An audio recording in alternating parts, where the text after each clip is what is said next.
Hey y'all, so the other day I went to go get some groceries and look what I got. Venus Flytrap. I have wanted one of these ever since I was a kid, like no joke. And I was like, you know what, why not? I have some time. Only once I got home though did I realize that Venus flytraps are different than other plants. It's my son in the background. He's drinking a little bottle. So yeah, I found out that they need a special moss. It's called sphagnum moss. So today I went to Lowe's and I got this. I got a little saucer and then a bigger container. This is the difference. It's wider. I wanted something slightly larger, but there was no like in between size that I could find. It was all either smaller than this or like really, really big. So I was like, listen, it's bigger than what it's in now. If anything, I'll just repot later as well. So I also stopped at Target and I got distilled water. If you guys didn't know, like I didn't until yesterday, Venus flytraps, where they originally grow, they don't get much nutrients from the soil or water. And so they've evolved to the point where very like nutrient dense soil and like water with minerals in it will actually kill the roots. So that's why we have to go with the distilled water and the moss. I saw that there's other ways to repot, like with perlite. I'm just gonna stick with this because this is what I found at the store immediately.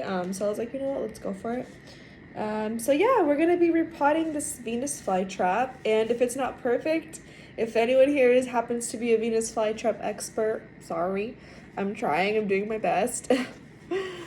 But yeah, I'm really excited, and I hope that like the Venus flytrap can kind of have like a second chance, because I feel like the grocery store isn't the best place to buy them.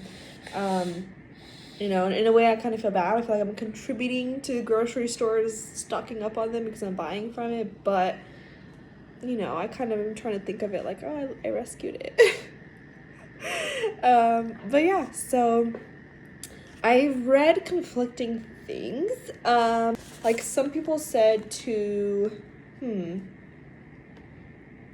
like I saw one thing that said to soak it for like 20 minutes.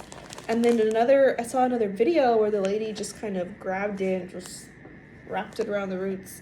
So my plan this is the final result will be like this. And I chose to use the saucer because the plant will be able to just soak up water when it needs it, instead of me having to water it every day. And honestly, that's the best option because I have killed many a plant. Yeah, and I'm not trying to do that this time. So yeah, I'm very excited, and let's see how this goes. Okay, I'm back. After some further research, I do have to soak it, so that's what we're gonna do. I was thinking, where am I gonna put this? And then I found a popcorn bucket. This will be perfect. We actually went to the movies recently, and I couldn't, okay, I asked for the largest popcorn bucket, well, the largest popcorn size, right, because it was 4 of us, and I didn't know that it came with this, and I felt like horrible because like I don't like this. I don't like the whole demonic demon whatever stuff. I don't like that kind of stuff, but I felt bad for throwing it away, so I just like, it was just kind of sitting by our sink. So it's perfect, actually. I'm just going to use it for the peat moss, or not the peat moss, sphagnum moss. So I'm going to soak it in the distilled water because obviously, you know, that's what the plant needs. So we're going to do that. I don't know how much I need, but I mean, obviously not too much. And it's going to rehydrate, so I might not even need as much as I think. I'll put a bit more just in case. I'm also suspicious. I don't think suspicious is the right word, but I suspect that this little plant is going to have multiple plants in one, because it's kind of dense. It's kind of Like if you look at it, it's pretty dense right here. So what the heck? It's like a steak. Okay, well, I don't need the stick. There's another one. Okay.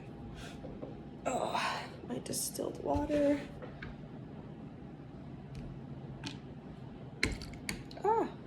I'm just gonna cover it just enough so that it's right over where it's sitting.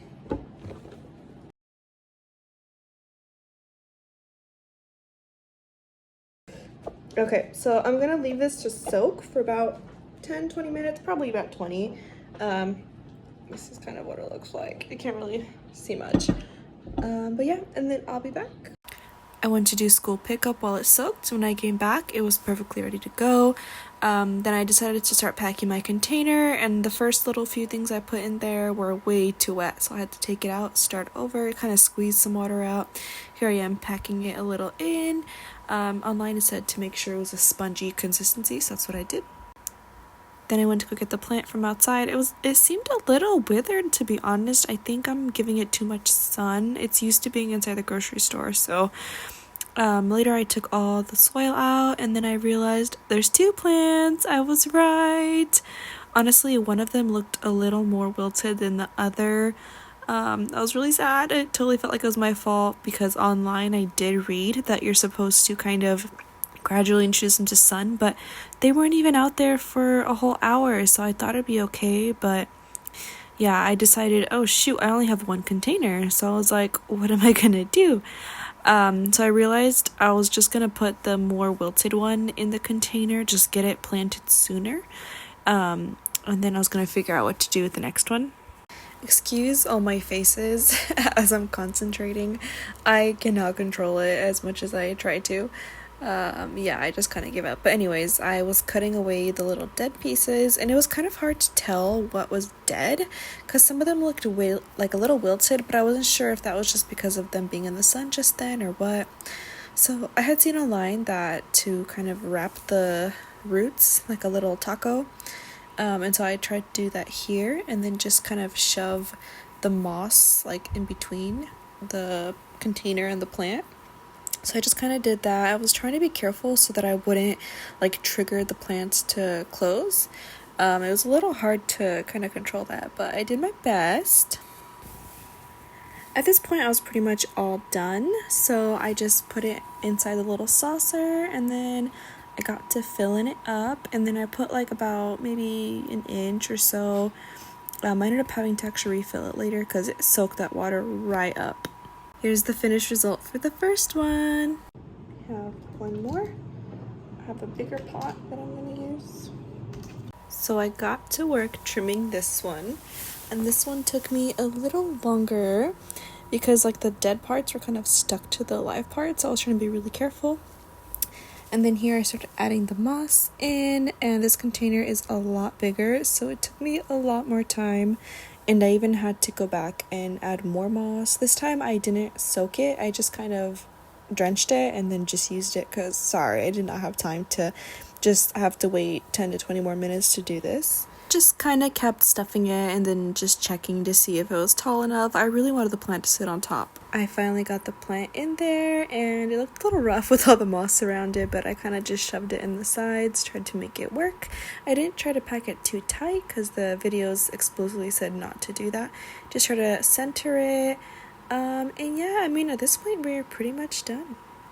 Honestly, I gotta give myself props. Not too shabby for someone who kills half her plants. I'm just saying, they're so cute. Thank you for watching. Hopefully they live. Bye.